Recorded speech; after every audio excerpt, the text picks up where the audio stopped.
खूनी साया की एक और कहानी में आपका स्वागत है। अगर आप कहानी का हिस्सा बनना चाहते हैं तो कमेंट में अपना नाम लिखें। अगली कहानी आपके नाम पर बनाई जाएगी।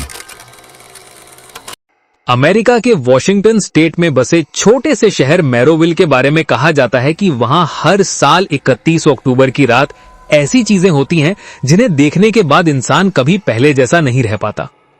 बाहर वालों के लिए ये बस एक छोटे शहर का हैलोवीन फेस्टिवल है, लेकिन मैरोविल के बुजुर्ग जानते हैं कि ये असल में परछाइयों का त्योहार है। एक ऐसा दिन जब इंसान और परछाइयों की दुनिया के बीच की पतली दीवार टूट जाती है। इसी शहर में कुछ हफ्ते पहले ही 13 साल की एलेना ब्रुक्स अपने माता पिता के साथ शिफ्ट हुई थी। उसे लगा था कि शहर छोटा है, शांत है और यहाँ की ठंडी हवा में कुछ सुकून है। लेकिन पहली ही रात उसने अपने कमरे की खिड़की के ठीक सामने मौजूद एक अजीब सा पेड़ देखा, जिसकी टहनियां ऐसे मुड़ी थीं मानो किसी ने उन्हें मोड़ते समय बहुत जोर लगाया हो।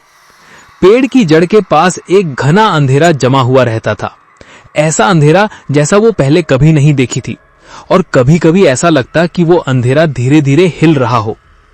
कुछ ही दिनों में एलेना ने नोटिस किया कि जब भी शाम ढलती उस पेड़ के नीचे से एक काली परछाई निकलती, जो जमीन पर किसी धुएं की तरह बहती हुई सीधी उसके कमरे की खिड़की की तरफ बढ़ती और फिर वहीं रुक जाती। शुरुआत में उसने इसे अपनी गलतफहमी समझा, लेकिन 3 रातों तक लगातार वही दृश्य देखकर उसके हाथ ठंडे पड़ने लगे। हैलोवीन से एक दिन पहले स्कूल में जब उसने अपनी एक क्लासमेट से इस बारे में बताया तो लड़की का चेहरा पीला पड़ गया। उसने घबराकर कहा, उस पेड़ के पास मत जाना, वहां वो आती है। एलेना ने पूछा कि वो कौन है, लेकिन लड़की जवाब दिए बिना वहां से भाग गई और एलेना की रीढ़ में एक ठंडी लहर दौड़ गई। उस रात एलेना सोने की कोशिश कर रही थी कि अचानक उसने खिड़की पर हल्की सी खुरचन जैसी आवाज सुनी।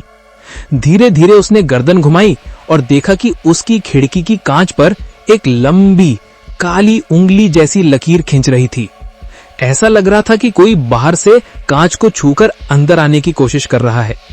उंगली का आकार इंसानी उंगली से 3 गुना लंबा था और उसकी बनावट धुएं जैसी थी। एलेना घबराकर चीख पड़ी, लेकिन जैसे ही उसके माता पिता कमरे में आए, खिड़की पर वो उंगली धीरे धीरे ऊपर उठी और काले धुएं की तरह गायब हो गई। उसके माता पिता ने उसे समझाया कि शायद उसने सपना देखा है, लेकिन एलेना जानती थी कि वो सपना नहीं था। उस रात नींद में उसके कान के पास किसी ने फुसफुसाकर कहा, तुम मुझे देख सकती हो, इसलिए तुम मेरी हो। हैलोवीन का दिन आया तो शहर में हलचल थी, लेकिन एलेना की नजर हर जगह परछाइयों पर थी। वो जहां भी जाती, सड़क के मोड़ों के पास, खिड़कियों के नीचे, पेड़ों के आसपास कुछ हल्की काली आकृतियां दिखाई देती, जो 1 सेकंड के लिए उसे घूरती और फिर गायब हो जाती। शाम होते ही हैलोवीन का जोश पूरे शहर में फैल गया, लेकिन एलेना के घर के बाहर वाला पुराना पेड़ पहले से भी ज्यादा अंधकार में डूबा हुआ लगा। उसके पिता ने उसे बताया कि वे दोनों कुछ देर में पार्टी से लौट आएंगे, लेकिन एलेना घर पर अकेली थी। रात के 8 बजे उसने नीचे के लिविंग रूम की खिड़की से बाहर झांका और देखा कि पेड़ के नीचे जमा काला धुआं अब एक बड़े इंसानी आकार में बदल रहा था और वो धीरे धीरे उसकी तरफ मुड़ रहा था। अचानक उसके घर की सभी लाइट्स बंद हो गईं। पूरे घर में सन्नाटा फैल गया। तभी सीढ़ियों की तरफ से धीरे धीरे लकड़ी के चटकने की आवाज आई, जैसे कोई बहुत लंबा और बहुत पतला इंसान सीढ़ियां चढ़ रहा हो। एलेना ने कंपकपाते हुए रूम की लाइट ऑन करने की कोशिश की, लेकिन स्विच काम नहीं कर रहा था। और तभी दरवाजे के नीचे की पतली सी लाइन में एक बहुत ही लंबी, टेढ़ी, मानो टूटे जोड़ वाली परछाई सरकते हुए उसके कमरे में आने लगी। वो परछाई किसी इंसान की नहीं थी, क्योंकि उसका सिर धुएं की तरह लहरा रहा था और उसकी उंगलियां इतनी लंबी थी कि दरवाजे की चौखट तक पहुंच रही थी। परछाई कमरे में दाखिल हुई और फर्श पर फैलते हुए उठकर खड़ी हो गई। उसका शरीर काले धुएं से बना था, लेकिन उसकी आंखें तेज और चमकीली सफेद थीं, जैसे 2 जले हुए कोयले की रेखाएं। परछाई ने अपनी लंबी उंगली एलेना की तरफ बढ़ाई और गहरे फुसफुसाते हुए कहा, तुम्हें उस रात मैंने देखा था, अब तुम मेरी शैडो हो।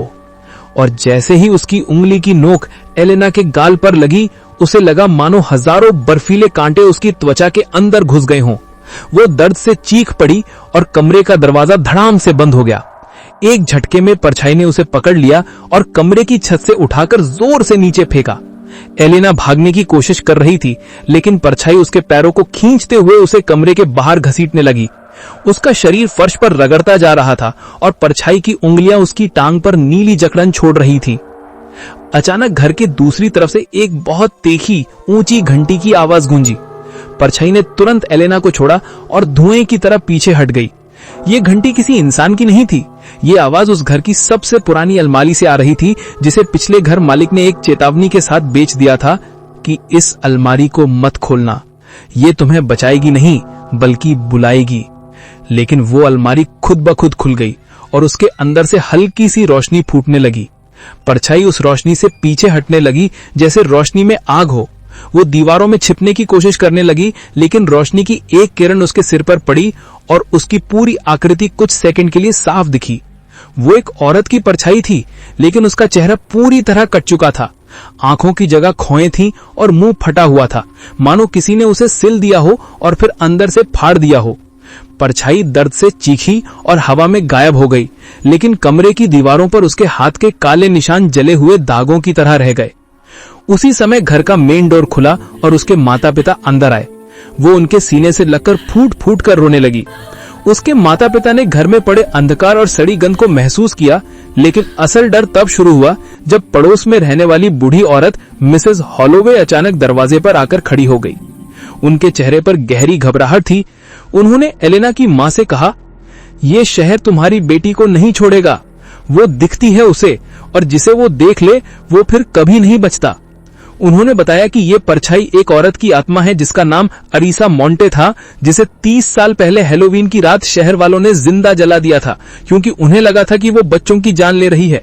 लेकिन असल में अरीसा एक निर्दोष औरत थी और मौत के डर में उसने आग से बचने की कोशिश में एक पेड़ को पकड़ लिया था।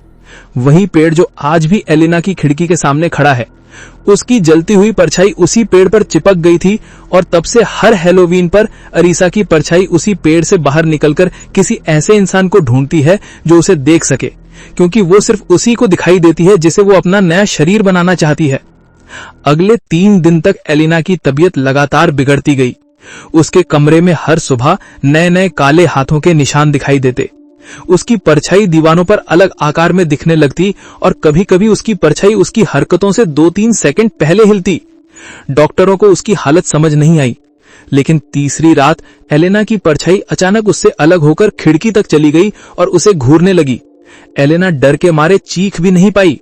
उसकी परछाई ने धुएं की तरह खुद को जमीन से उठाया और पेड़ की तरफ चली गई, और वहां वही औरत की परछाई खड़ी थी। दोनों परछाइयां एक दूसरे में घुलने लगी और एलेना का शरीर कांपने लगा। उसकी सांसें तेज होने लगी, जैसे कोई उसकी जान खींच रहा हो। तभी उसकी मां ने उसे झजोक कर उठाया और एलेना पेड़ की तरफ दौड़कर गई।